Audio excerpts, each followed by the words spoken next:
Hi everyone and welcome to AXA Arctic Live. It's really lovely to have you all with us.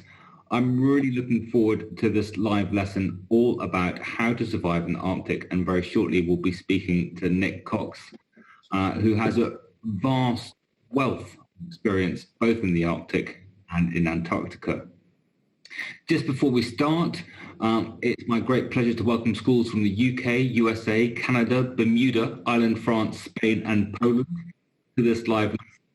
And shout-outs that have been submitted will appear in a scroll at the bottom of the screen during the lesson. So if you have submitted a shout-out, please keep a lookout for your school, class or homeschooling name. I think most of you have managed to find where to put your questions, and we'll devote most of this live lesson to answering as many of your questions as possible. If you haven't and you need support with any aspect of the Encounter EDU live lesson experience, please do click the speech bubble, and that's on the bottom right-hand corner of each page of the Encounter EDU website. My name's Jamie, and it's my delight now to introduce Nick Cox to Arctic Live. Hello, Nick. Hi, hello everyone. Thank you so much for having me along. Nick, it's wonderful to have you with us. You have so many titles. I don't know which one to pick from station manager, dog driver, remote field assistant, base commander, so many things. Can you give young people watching a sort of a brief overview, if that's possible, of your polar experience before we start looking at some of the fantastic questions they're sending through? Well, you can tell looking at me probably that I've been around quite a few years and been working in polar regions for the past 45 years now, and that's every year to the Arctic or the Antarctic or both each year. And except for last year, of course, because of COVID. So we've had to stay at home. So that was the first since 1975. But my role and the way I see it is very much to help scientists and others to work in this extraordinary wilderness, whether in the Antarctic or the Arctic, and to keep them safe and to make the science or help make the science happen. And when you say sort of keep scientists safe, I mean, is that everything from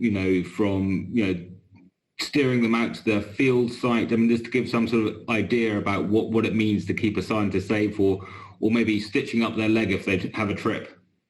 Yeah, it is. It covers. Yeah, sorry, Jerry. I mean, it covers all those things. It starts before they even set off to the Arctic or the Antarctic, and it's looking at their needs and the sort of dangers that they might encounter when they get to these places, and then the sort of training that they might require. So preparation is everything. And then getting all their food and equipment that's shipped there and so on, because they're all a long way away, and that takes a bit of planning. And then when they get there, to make sure that I always say to make sure that they're safe, happy and productive. If there are those three, then I would think the job's, that's fine. We've done the job. Brilliant.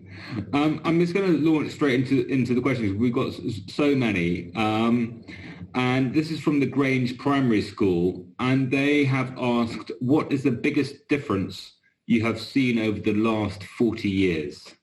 Oh, that's such a good question, Grange School. Yeah, I mean the big one, of course, is the warming of the planet, and particularly marked or more noticeable up in the Arctic, where things have changed enormously up there. We're getting much warmer temperatures.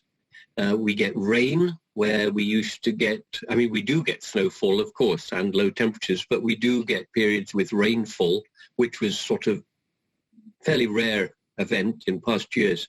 The glaciers and the ice is reducing at a fairly alarming rate. I mean, if you went from one year to the next, you might notice small differences. And if you leave a glacier without seeing it for 2 or 3 years, then I would say you definitely notice some changes.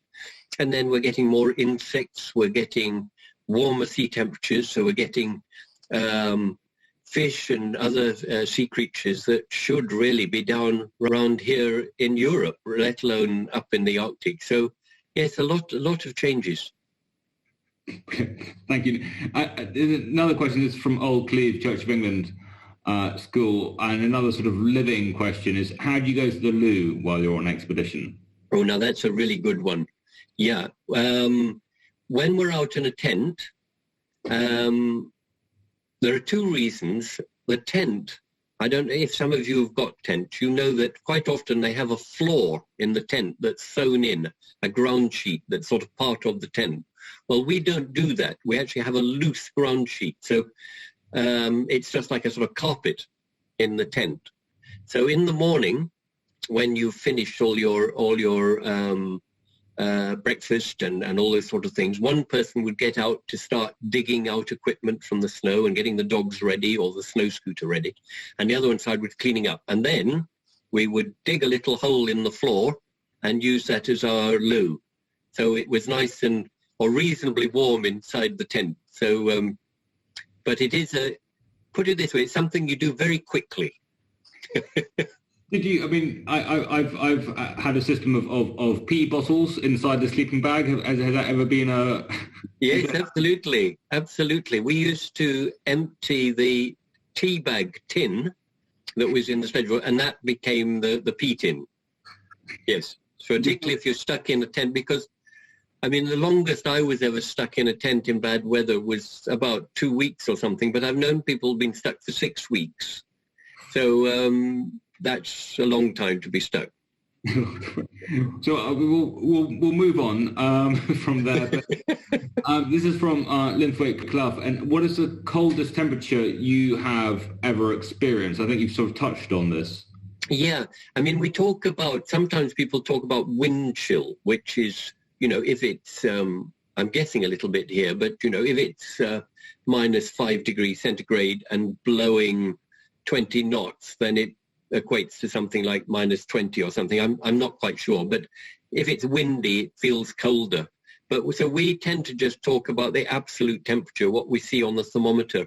And I've driven dogs down to about minus 48 and snow scooter being down to about minus 50 at the sort of extreme end. And you do have to be very careful. Once you get past minus 40, you do have to start really being careful. Things start happening when you get down to minus 45. Your ski handles, for instance, we had one trip we were on, and just all the ski handles just fell into little chunks of plastic, just fell to pieces.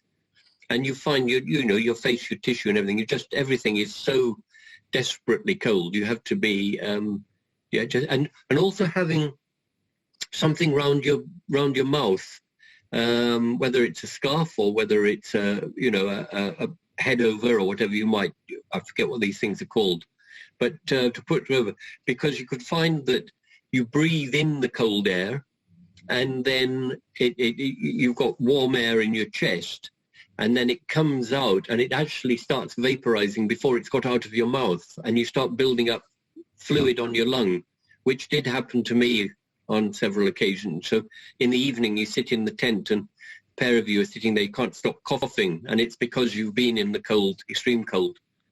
Yeah. So everything is just being careful, very, very careful. And Nick, I've always thought that, for those watching from some UK or temperate climes, we have this sort of very gets into your bones sort of minus sort of 3 to plus 5 in the UK, whereas in the polar regions there's a very different sense of cold. I always feel it's almost like a wild animal which is sort of pinching and clawing at you. Can you sort of? Yes. Well, again, comparing it with heat, and I think, those who have been in heat, heat on a dry day is actually rather nice. But if it's humid and there's moisture in the air, it's colder. So thankfully, in polar regions, the air tends to be very dry. When you get down to minus 20 or so, the air becomes dry. So the great thing is that equipment does work. And, your description there, Jamie, of, plus 5 to minus 5, on a damp day, actually you find clothing doesn't really help very much. It seems to just get through you. So I think for you in classrooms, you probably felt just as cold as we ever do if you go out in European cold very often. Thank you, Nick. This is an interesting question. Nick, this is from Linford Whitclough, and is there ever a time when you have regretted choosing to work in the polar regions? No, absolutely not. No, it's you just feel so privileged to go there and to play a part in the science exploration. And so, no, never once ever regretted. It's just, and I hope some of you go to these areas, and I think you'll see or get that same feeling. It's just such a privilege to be there. Thank you. This question is from Our Lady of the Rosary, and the question is, have you ever been injured, and what happens if someone gets an injury in these remote places? Oh, thank you, Our Lady of the Rosary. That's a really it's a good question. It's inevitably we do have accidents, and worse, there have been people who've been killed, sadly. When I first went to the Antarctic for just over 2.5 years, I had to actually look after all the medical things. We didn't have a doctor on the base there, so I had to do the sort of stitching and medical stuff, and I broke my leg, and another fellow broke his leg, and we were given the choice before going down whether to have our appendixes out or not. So quite a few people went off and had their appendixes taken out before we left, and then we all had to have our trying to remember, some of our teeth taken out, just in preparation for being there. But yes, of course, inevitably people do get injured. And actually going back to that business about the tent having a loose ground sheet, that's part reason why we have a loose ground sheet. So if somebody was injured out on the ice, we would put the tent over the top of them rather than having to try and get them into the tent. So we would do that if somebody was injured. Yeah. This is a lovely question from Croftlands Juniors, and I think they have an idea of this animal as rather more ferocious than it might be. And the question is, if you came face to face with an Arctic fox, what would you do? Oh, actually, that's a good question, because although Arctic foxes, they're not actually very big, and you do come face to face with them because they're so tame. Very often they're not too bothered. They will actually come quite close to you, and normally just not a problem. But we do occasionally get rabid foxes coming over via the North Pole from the other side of the Arctic over to us. And in the past 3 or 4 years, there have been rabid foxes, and you do have to be really careful, because if a rabid fox were to bite you, you really would be very unwell if you got rabies. So they most of the time we don't worry about them. But if one's behaving a bit strangely, we have to be careful. Precautions are taken. Brilliant. Thank you. This is from the tour class at Old Cleve School, asking, have you seen the Northern Lights? And maybe they don't know that the Southern Lights too. Yeah, yes, I have, of course, and it's those are so exciting. These sort of fences of light dancing around in the sky, green and pink and so on. It's just so beautiful. You really can't believe your eyes when you see it in all its glory. And the other thing I always find, it's almost like a firework display, but just on a huge scale. And you almost feel like you can hear it. It looks so explosive. You feel that, well, you should be able to hear it. It's absolutely lovely. I'm sure some of you will have seen an aurora. Occasionally they're seen here in more temperate climates, but up in the polar regions, they're very intense, very, very beautiful. I think I always found that sort of almost more sort of ghostly and ethereal than they appear when you see these photographs, a very sort of bright, exposed one. Is that sort of slightly supernatural feel to them? Yes, absolutely. Yes, it's I think ever since man's existed, they must have been in awe of an auroral display. Getting back to the details of surviving in the Arctic, this is from Riley. And how do you get a wash? Oh, well done, Riley. That's a great question. Yeah. When I first went to the Antarctic, we had to melt snow each day and that sort of thing, and we really didn't have a lot of water. So depending on how many people were on the base, then you got your turn. So in the summer, there would be 30 of us. So you had a very swift shower of about 2 minutes every 30 days. And in the winter, when there were 13 of us, then every 13th day, you had a very brief shower.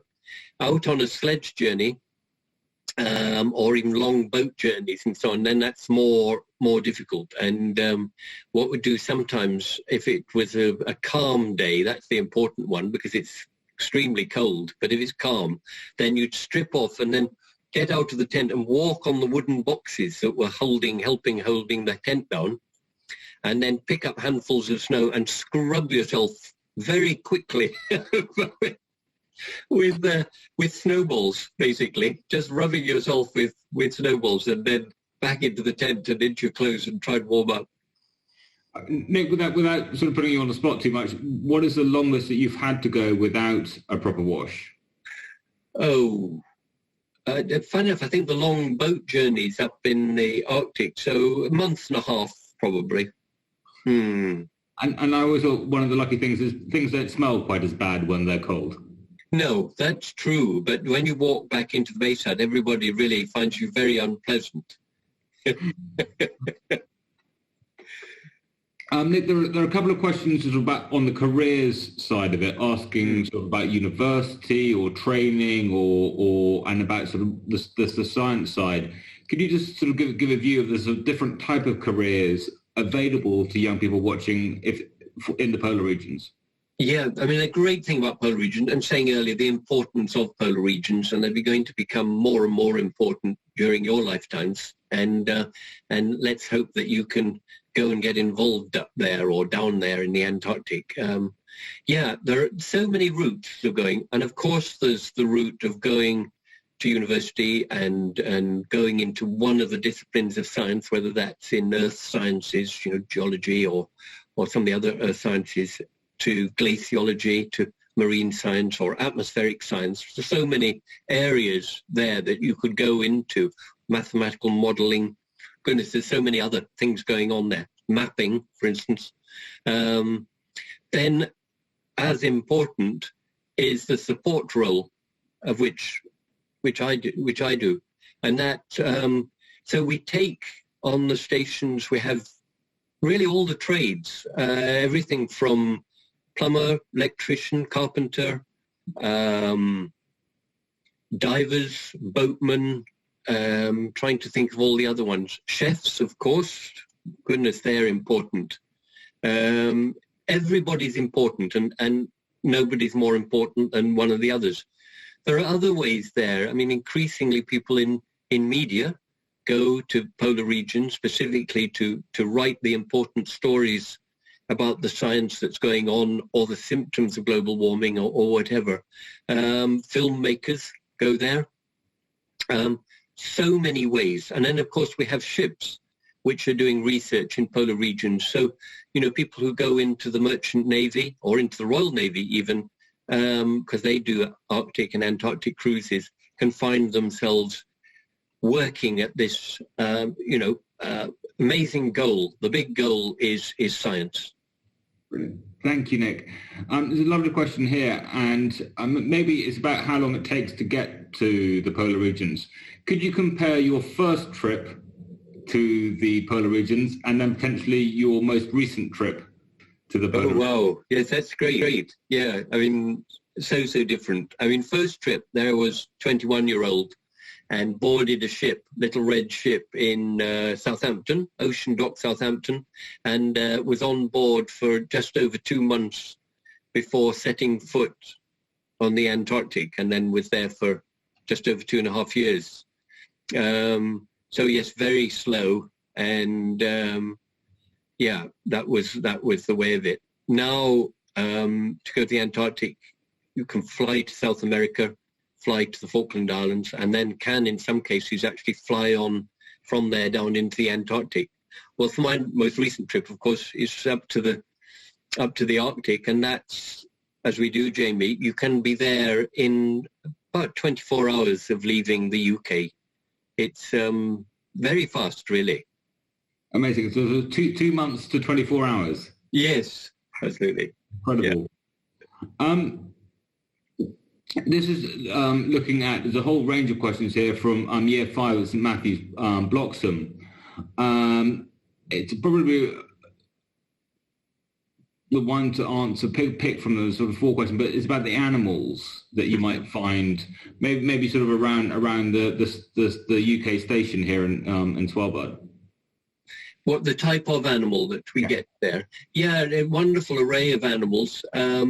We get, starting at the top of the pile, of course, we get the polar bears. And because the sea ice is becoming less reliable, we're seeing more polar bears because they're coming over to try and pick up birds' eggs and all sorts of things. So very adaptable animals, polar bears. And the ones we see are in great condition, really great condition, which is just so lovely to see.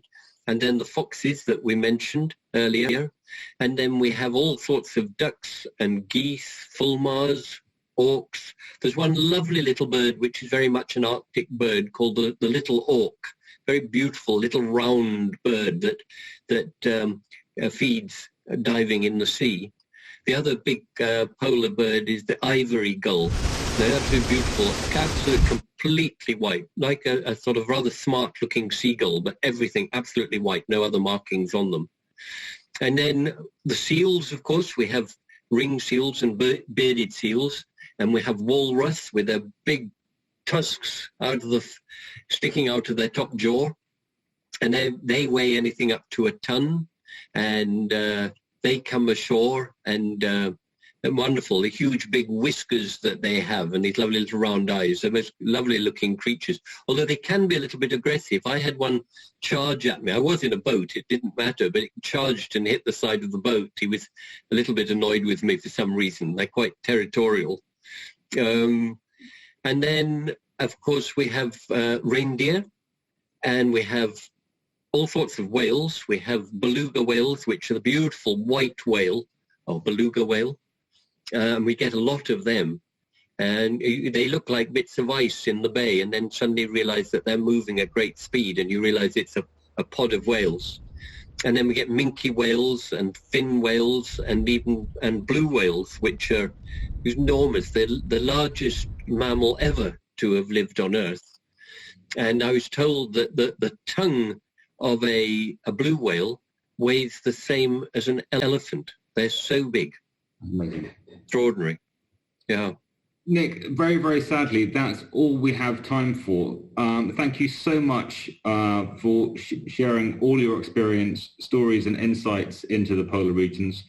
And thank you for all the great questions that have been sent through by those classes who have been watching.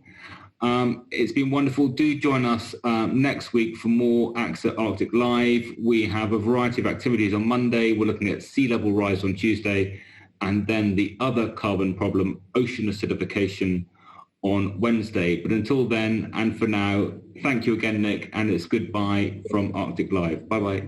Thank you to all.